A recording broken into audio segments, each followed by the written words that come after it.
میں نے کہا اگر یہ آواز شیخ رشید کی ہے تو یہ پری پلانڈ کلپ ہے اور یہ کسی کے کہنے پہ شیخ رشید نے کیا ہے، اور میں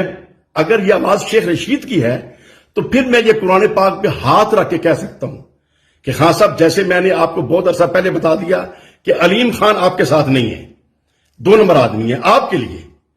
اسی طریقے سے آج میں قرآن پاک پہ ہاتھ رکھ کے کہتا ہوں شیخ رشید آپ کے لیے 2 نمبر آدمی ہے اور آپ کا دشمن ہے، اور یہ کسی کے کہنے کے اوپر یہ کیا ہے جسٹ امیج خراب کرنے کے لیے۔ شیخ رشید کا نہ میرے سے تعلق ہے، نہ ملاقات ہے، نہ جان پہچان ہے، صرف میری اس سے یہ جان پہچان ہے کہ ایک دفعہ میں ان کے دفتر گیا تھا جب یہ وزیر تھے اور یہ کوریڈور جب کھلا تھا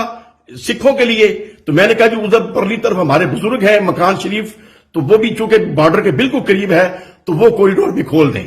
اس کے علاوہ میری شیخ رشید سے نہ کوئی تعلق، نہ واسطہ، نہ جان پہچان۔ تصویریں اس نے میری دیکھی ہوں گی، میں نے اس کی دیکھی ہوئی ہیں، میری ایک ملاقات ہے، اس کے علاوہ تعلق ہی نہیں ہے۔ وہ بندہ کیسی بات کر رہا ہے میرے متعلق، اور جب وہ بات کر رہا ہے اور مجھے پتا کہ جھوٹ بول رہا ہے تو اس کا مطلب کہ میں قرآن پاک پہ ہاتھ رکھ کے کہہ سکتا ہوں کہ شیخ رشید صاحب 2 نمبر آدمی ہیں اور عمران خان کا دشمن ہے، اس کے ساتھ بیٹھا ہوتا ہے اپنی ایک شہرت کے لیے۔